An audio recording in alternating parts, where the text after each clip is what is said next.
지금 일본 정치가 정말 중요한 갈림길에 서 있습니다. 집권 여당이 새로운 총리를 뽑는데요. 이게 그냥 리더 한 명 바꾸는 그런 선거가 아니에요. 앞으로 일본이 어떤 나라가 될지 그 방향 자체를 결정하는 아주 중대한 선택입니다. 그래서 오늘의 핵심 질문은 바로 이겁니다. 과연 일본은 모든 걸 바꾸는 과감한 개혁을 선택할까요? 아니면 익숙하고 안정적인 과거를 이어가는 계승을 택할까요? 그 거대한 선택의 배경부터 지금부터 하나씩 파헤쳐 보겠습니다. 아니, 근데 일본 정치가 어떻게 하다가 갑자기 이런 선택의 순간을 맞게 된 걸까요? 그 배경부터 한번 짚어봐야겠죠? 이시바 총리가 갑자기 물러난 데에는 여러 이유가 있지만 결정적인 타격이 세 가지가 있었어요. 첫째, 1년 내내 부정적인 여론이 55%에 달할 정도로 민심을 잃었고요. 둘째, 결정적으로 비자금 스캔들이 터지면서 내각 지지율이 1%까지 떨어졌습니다. 1%라니 이건 사실상 끝났다는 얘기죠. 마지막으로 지난 선거에서 참의원 과반수까지 잃으면서 뭘 해볼 동력조차 사라져버렸습니다. 결국 버티지 못하고 물러나게 된 겁니다. 자, 이렇게 해서 총리 자리가 비게 됐고 선거가 시작됐는데요. 판을 보니까 사실상 딱 두 사람의 대결로 굳어지는 분위기입니다. 일본의 미래를 두고 완전히 다른 그림을 그리고 있는 두 사람이죠. 이 두 후보 정말 대비가 확실하죠? 한 명은 44살의 젊은 개혁가 고이즈미 신지로, 다른 한 명은 64살의 베테랑 강경보수 정치인 타카이치 사나에입니다. 세대도 정치 색깔도 그야말로 정반대예요. 근데 더 재밌는 건 누가 이기던 역사가 새로 쓰인다는 겁니다. 고이즈미가 이기면 역대 두 번째로 젊은 총리가 탄생하는 거고요. 타카이치가 이기면 일본 최초의 여성 총리가 나오는 거죠. 정말 흥미진진하죠? 자, 그럼 이 두 사람 구체적으로 어떤 부분에서 이렇게 부딪히고 있는 걸까요?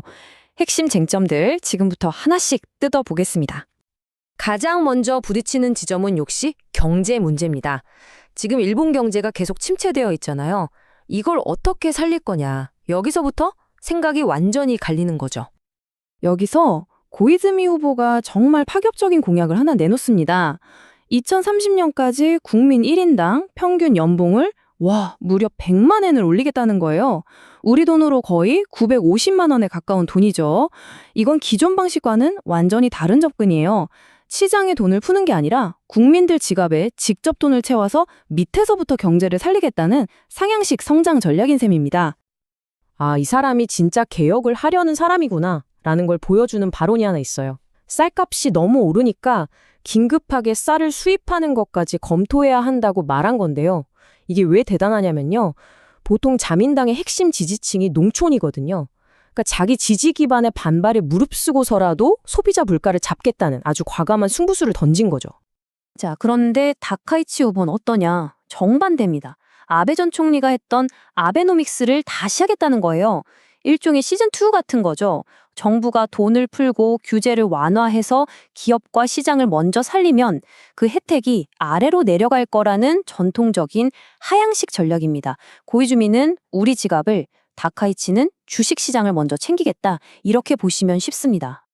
외교 문제로 넘어가면 이 차이가 더 선명해집니다. 특히 한국을 대하는 태도를 보면요. 이건 거의 하늘과 땅 차이예요. 고이즈미 후보는 직접 서울까지 찾아와서 실용적으로 협력하자며 관계 개선에 손을 내미는 반면에 다카이치 후보는 오히려 한국의 역사 외교에 대응할 전담팀을 만들자고 주장할 정도로 강경한 입장이죠. 이걸 상징적으로 보여주는 게 바로 야스쿠니 신사 천배 문제입니다. 고이즈미는 상황 봐서 알아서 잘하겠다 이런 느낌으로 외교적 갈등을 피하려는 스탠스고요. 반면에 타카이치는 누가 뭐래도 나는 계속 갈 거다 이거죠. 외교를 바라보는 철학 자체가 완전히 다른 게 느껴지시죠?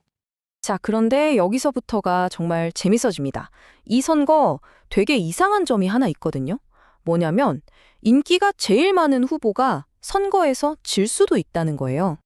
이 여론조사 결과를 한번 보세요. 좀 이상하지 않나요? 일반 국민들한테 물어보면 다카이치가 더 인기 있는데 정작 투표권을 가진 자민당 지지자들 사이에선 코이즈미가 더 인기 있단 말이죠. 이게 대체 어떻게 된 일일까요? 그 비밀은 바로 자민당의 아주 독특한 선거 규칙에 있습니다. 아주 쉽게 말해서요. 국회의원들이 던지는 표의 가치가 일반 당원들이 던지는 표보다 훨씬 더 힘이 세다는 겁니다. 무려 8배 가까이 말이죠. 그러니까 국민 전체의 여론보다는 당내 실세들, 이 국회의원들의 마음을 사로잡는 게 당선에 훨씬 더 중요한 게임인 거예요. 자, 그럼 이 선거가 그냥 일본만의 얘기일까요?